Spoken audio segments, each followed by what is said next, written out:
Welcome to the Her Story Circle podcast, the podcast that brings you the extraordinary tales of everyday women who are changing the world. I'm your host, Gertrude Mache, and I'd like to acknowledge traditional custodians of the land on which we meet today. I also like to pay my respects to elders, past, present, and emerging. Every week, we dive into the lives, challenges, and triumphs of women from all four corners of the globe. We're here to inspire, enlighten, and connect, sharing stories that uplift and empower. So grab a cup of coffee, settle in, and join us as we explore the incredible journeys of women shaping our future. This is Her Story, where every woman's voice matters. Hello, everybody, and welcome back to the Her Story Circle. This is Gertrude Mache here in beautiful Melbourne, Australia. And today I am graced with the presence of yet another fascinating young woman. Welcome, welcome, welcome to our tribe. Please tell everybody your full name, where you're based, and share your story with us today.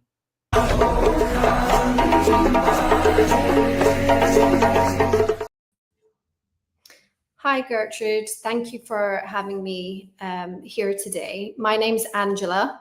I am the founder and functional nutritionist of Freya Clinic, and I'm based in England in the UK. I specialize in women's health and fertility, and really the work that I do is all about helping women thrive through the many demands of womanhood. The name Freya often sparks curiosity. People ask me why I chose it. On the surface, Freya is the goddess of love, beauty, and fertility. But for me, Freya is also the name I had chosen for my baby. And behind that name is a story of loss and betrayal that shaped not only my personal life, but also the professional work that I do today. And apologies if I get emotional because I have not shared any of this publicly. So this is a huge deal for me. I'll be honest, I never grew up with the strong desire to be a mother. My focus was always on my career, on creating a life of independence. That probably goes back to my childhood and my relationship with my own mother. When I was 12, my mum fell unexpectedly pregnant in her 40s. It was a shock for our family. She already had 3 daughters and now was expecting a son. I remember being fascinated by her growing belly and excited about having a baby brother, but then everything changed. She miscarried at 6 months and went into labor at home. It was just my little sister and I there that day. And I was the one that had to step in and help her deliver a dead baby at the age of 12. That moment haunted me for years.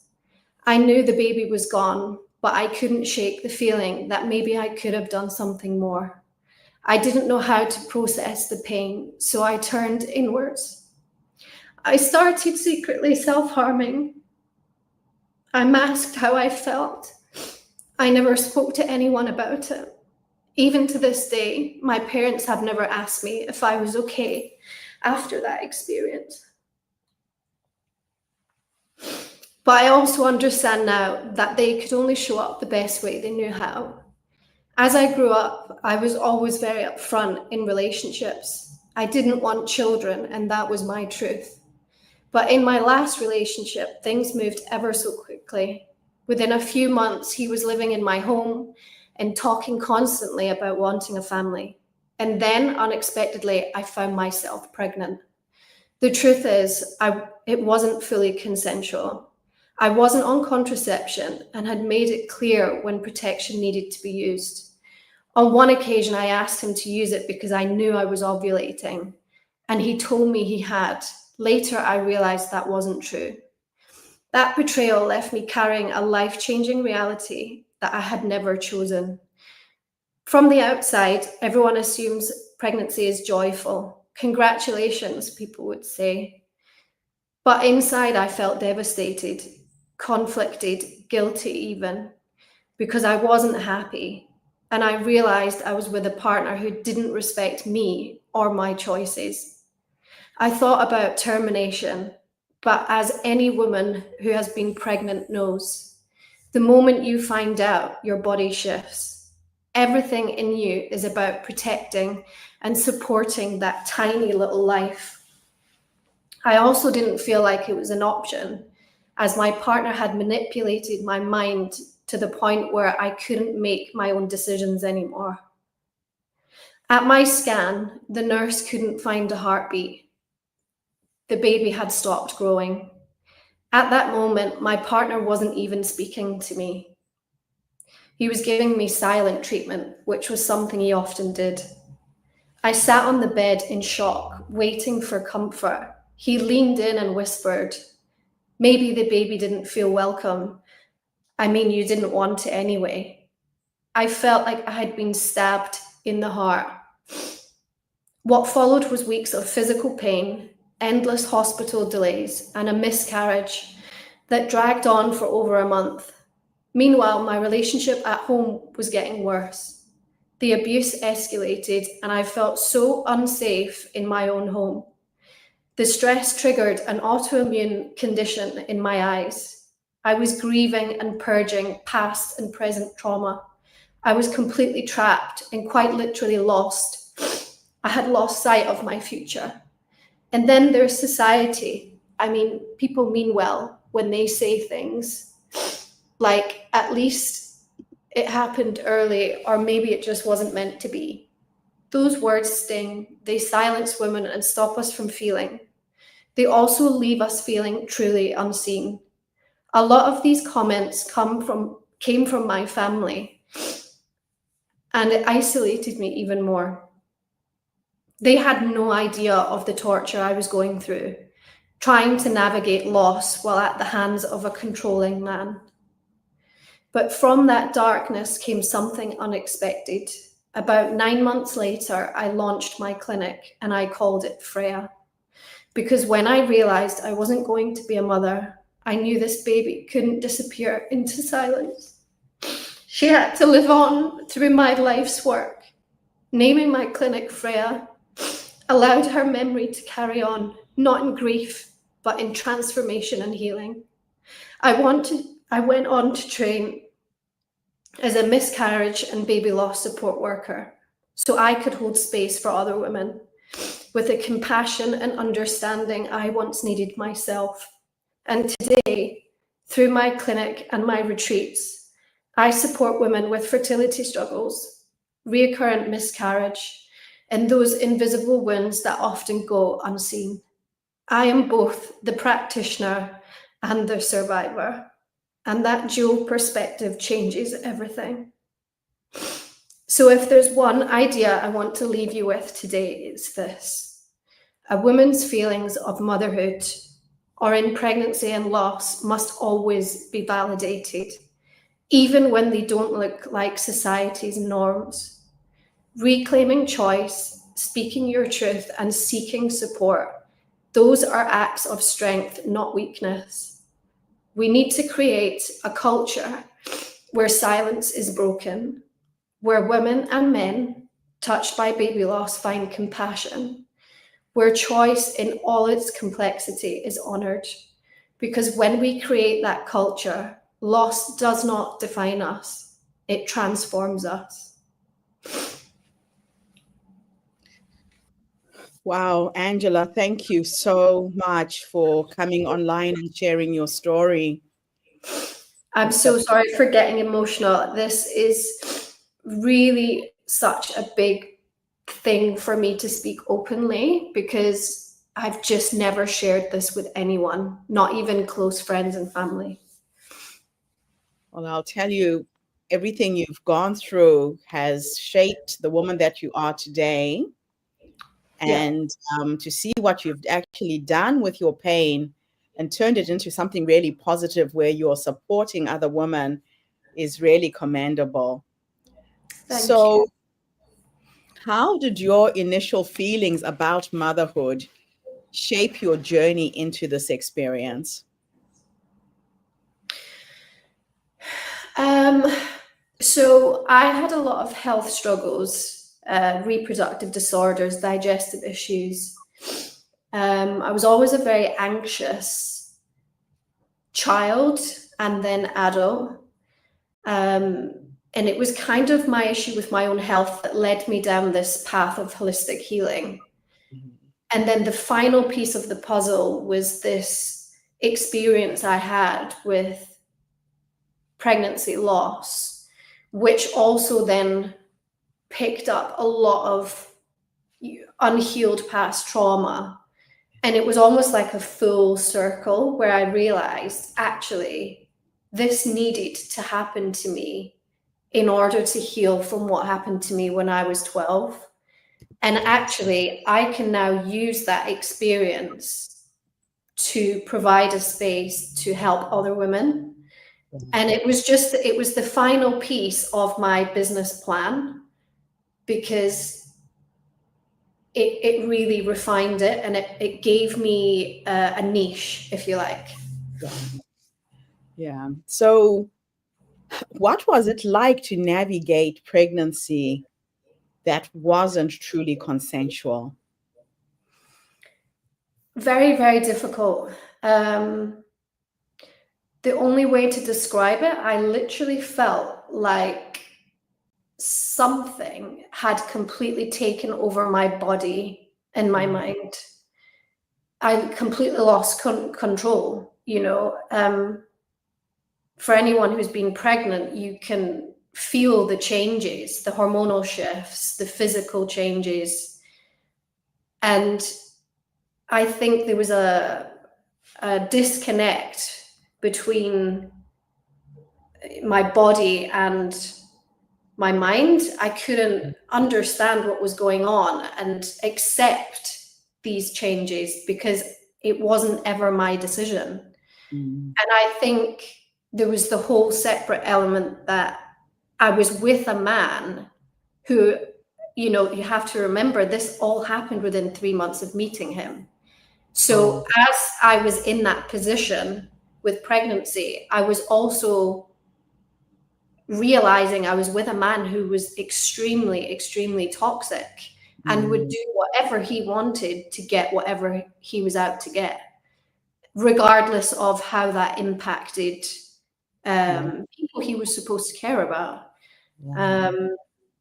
So it was really tough. And, having never been maternal, I think being pregnant was a big deal for me anyway.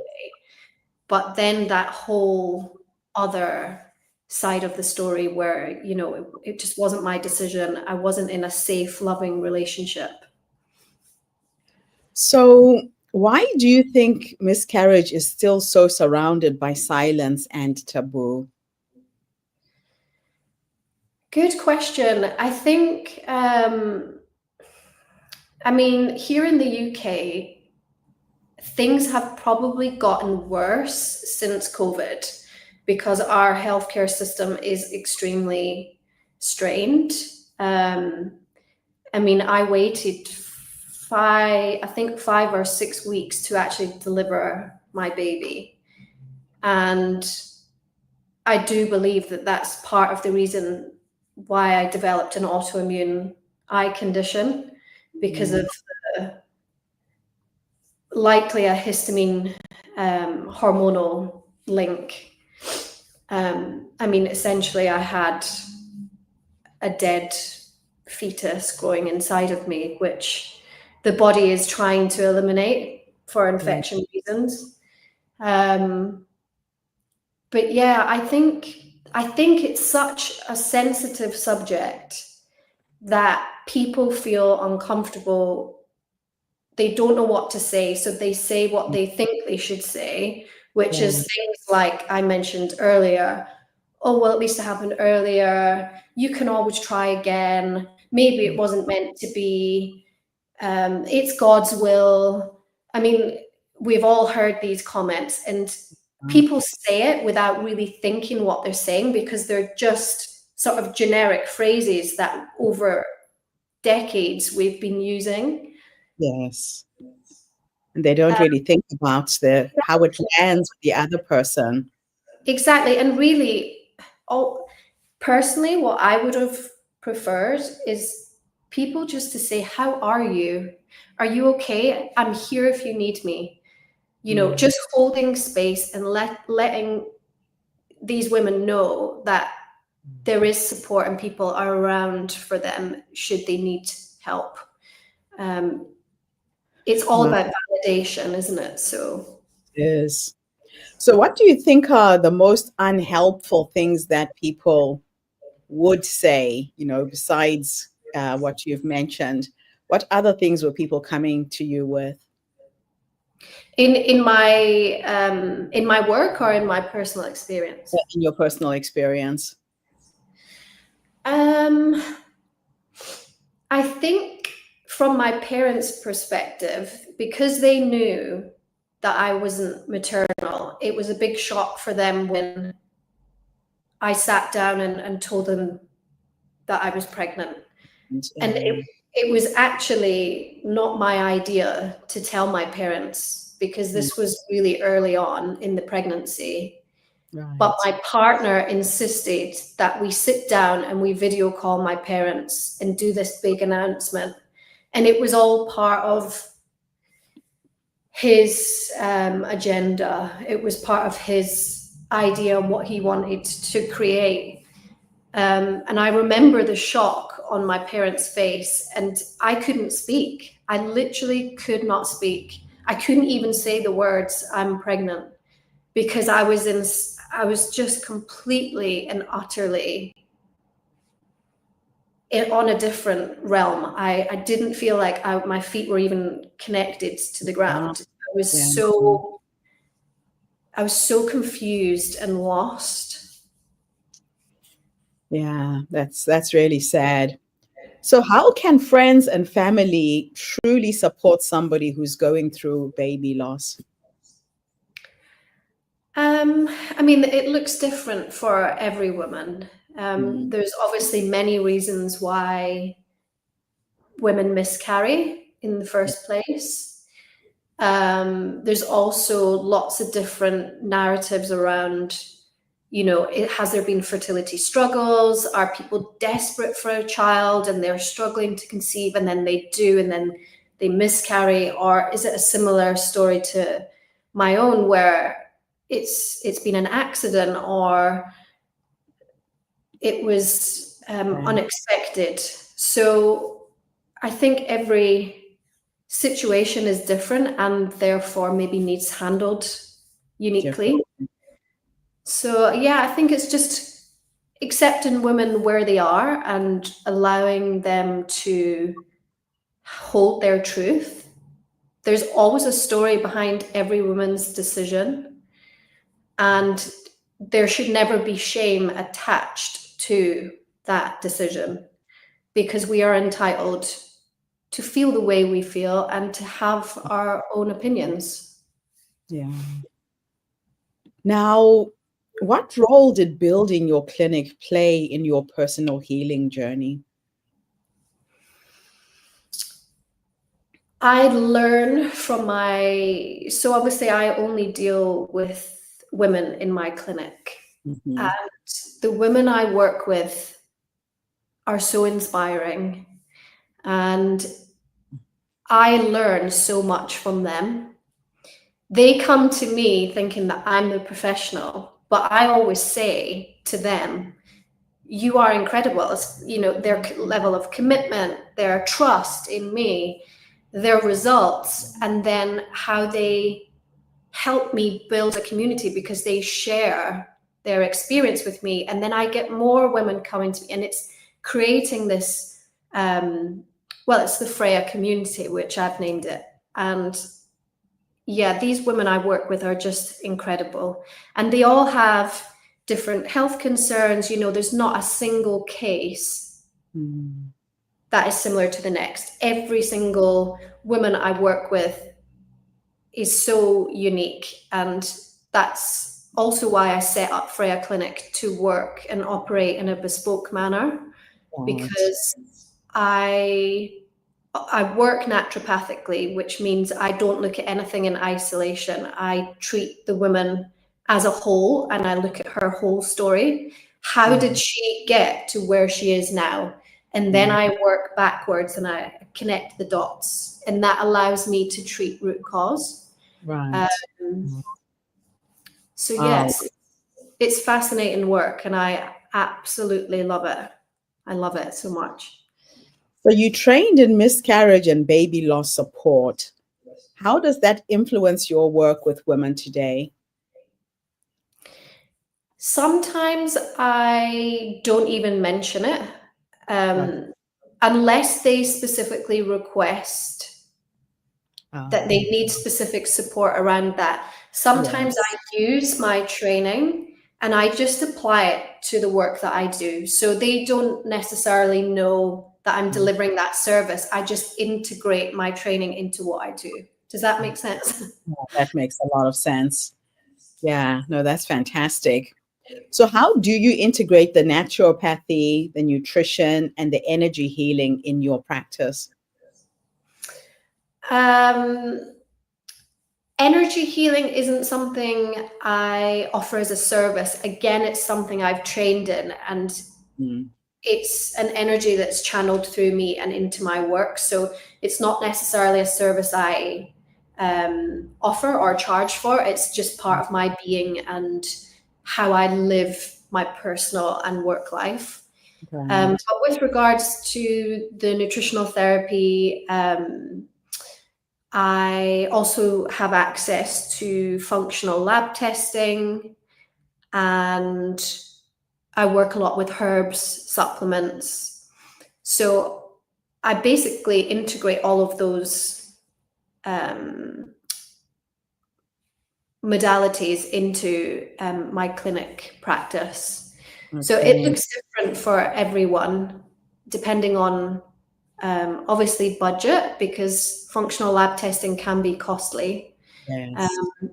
But really, food is always what comes first. So nutrition, lifestyle, there's so much we can do to be the healthiest that we can possibly be. Just, it's sometimes often the simple things that are most effective. And that's why they say that your food is your medicine. Exactly. Really 100%. pay attention to it. That's amazing. So why is this message particularly urgent in the current climate of reproductive rights? There is a lot going on in society around termination. Yes. And now I'm going to be honest, I do not delve too much into the media because there's a lot of confusion around what's real, what's not real. I obviously keep up to date with the main headlines. However, I think the main point around termination is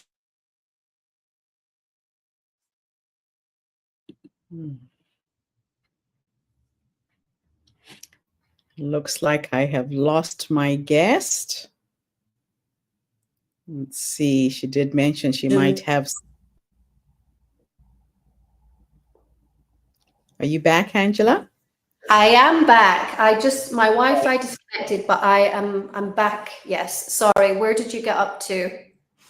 So we were talking about that you don't really pay attention too much to what's going on in the media with regards to. There's a lot of noise out there, and I think we have to be careful that we are not pushed down a certain push towards a certain narrative, and to always take a step back and do your own research and figure out, use different sources of information to retrieve your information.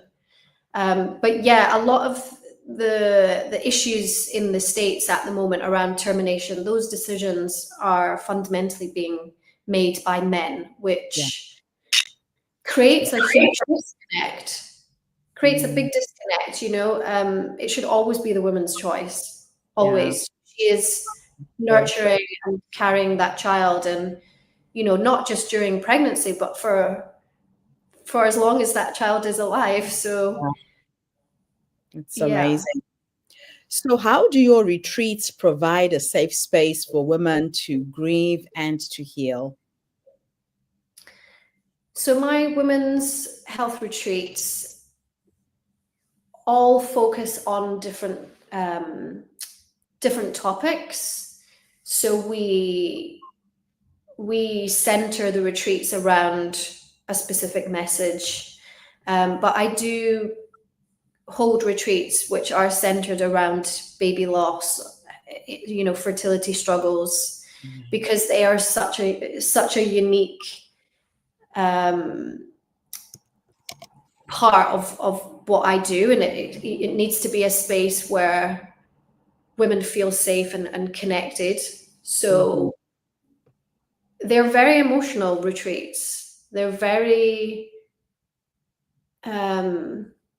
very inspiring and very comforting, but there's a lot of emotion that gets carried to these retreats. And again, I feel myself every time. It's like layers. You know, you think that you've overcome something and you've purged and you've healed, and then it comes again, and it's just it's never ending. Healing's not linear, and it's ongoing. So trauma can leave imprints on the body as well as the mind. How did your experience affect your sense of self physically and emotionally? And how are you helping women work through those two parts of themselves? I think the biggest factor is allowing women to tell their story, which is why I think the work that you do is so beautiful. No one, even in therapy, has held a space like you've held for me in this interview. And I just think it's really, really special. So I thank you for that.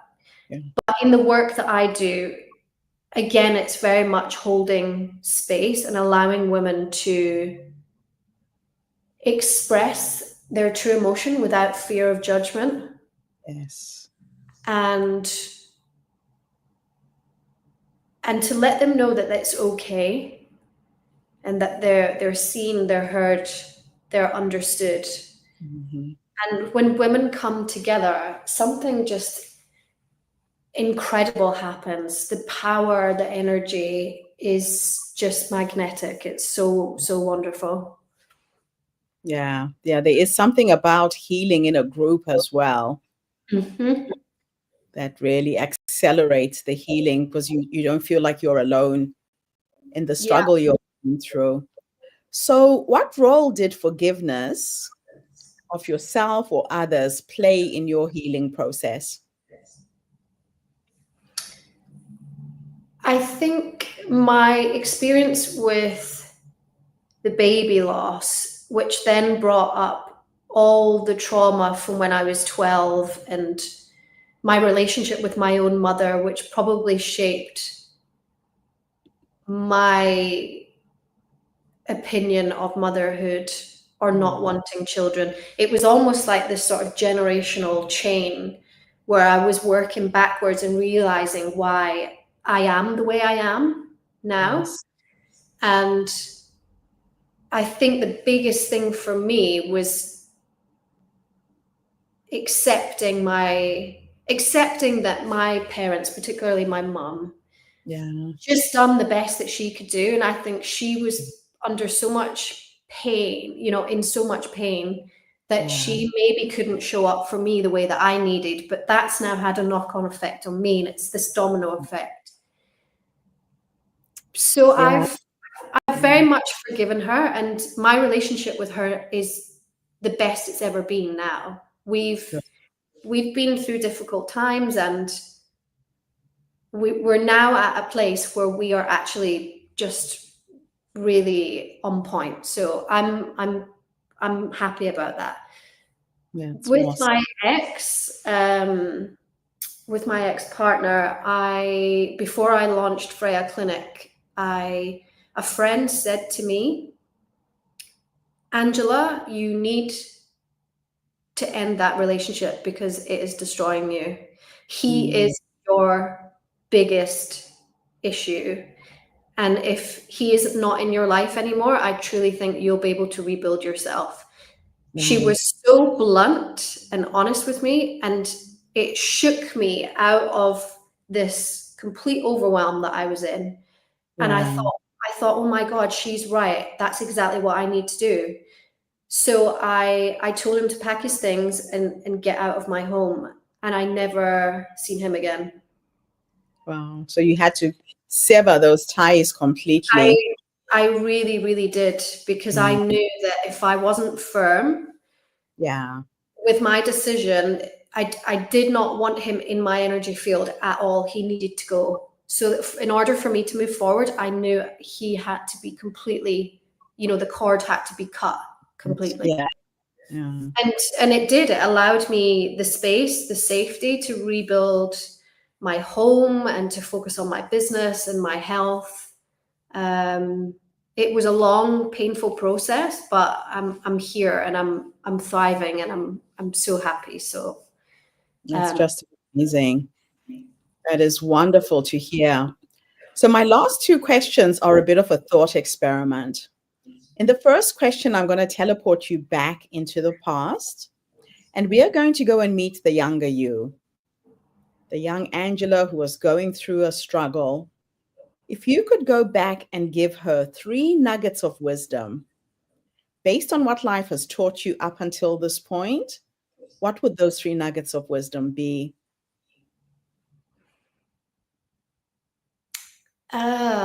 tricky one. I would say don't hide who you truly are. Be who you are and be proud of who you are.